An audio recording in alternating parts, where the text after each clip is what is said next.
শুধু Saudi, Dubai, Iraq নয়, এবার আজোয়া খেজুর ফলছে বাংলাদেশের মাটিতে।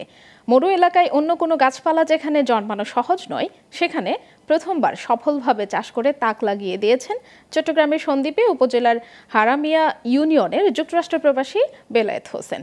চট্টগ্রামের সন্দ্বীপ থেকে রিয়াদুল মামুন সোহাগের তথ্যচিত্রে ডেস্ক রিপোর্ট। উন্নত মানের খেজুর মানেই সৌদি আরব, দুবাই, ইরাক বা মিশরের নাম সবার আগে। এছাড়া উত্তর আফ্রিকার কয়েকটি দেশেও চাষ হয় খেজুরের। এবার মরুভূমির সেই উন্নত মানের খেজুর আজোয়ার চাষ হচ্ছে চট্টগ্রামের সন্দ্বীপে। এ অসম্ভবকে সম্ভব করেছেন হারামিয়া ইউনিয়নের যুক্তরাষ্ট্র প্রবাসী বেলায়েত হোসেন বলে জানালেন তার কর্মচারীরা। দীর্ঘদিন ওমান ছিলাম, প্রায় 15-16 বছর।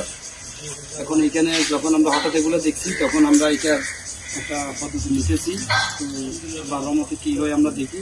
শখের বশে 3 বছর আগে আরব থেকে মরিয়ম ও আজোয়া জাতের খেজুরের বীজ নিয়ে আসেন প্রবাসী বেলায়েত। সেই বীজ দিয়ে 30% জমিতে রোপণ করেন খেজুর গাছ। এখন তার বাগানে আছে 80টা গাছ।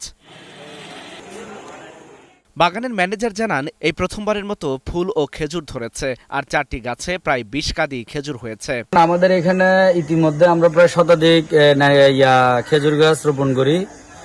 এখন এই শতাধিক খেজুর গাছের মধ্যে আমাদের রিসেন্টলি ধরেন এই 6-7টা গাছের রেজাল্ট আসছে। এখানে আজোয়া খেজুরের চাষ হওয়ায় স্থানীয় কিছু বেকারের কর্মসংস্থান হয়েছে। অন্যরাও এই খেজুর চাষে আগ্রহী হবে বলে জানান স্থানীয় সমাজকর্মীরা। বেকার যুবকরা যদি এই খেজুর চাষে আগ্রহী হয়, সাধারণত সন্দ্বীপের এনামদার মোহাম্মদ মিয়া কমপ্লেক্সের যে ফাউন্ডেশন উদ্যোগে যে এখানে যে খেজুর চাষ করা হয়, এদের কাছ থেকে তারা যদি ধারণা নিয়ে যদি বেকার যুবকরা যদি কাজ করতে পারে, আমি মনে করি যে কি অনেকটা বেকারত্ব নিরসনে ভূমিকা পালন করবে। এই খেজুরগুলো সাধারণত মধ্যপ্রাচ্যে, সৌদি আরব, ইরাক সহ মধ্যপ্রাচ্যে পাওয়া যায়। এখানে এই খেজুরগুলো করার ফলে কিছু কর্মসংস্থান সৃষ্টি হয়েছে। Global television news desk.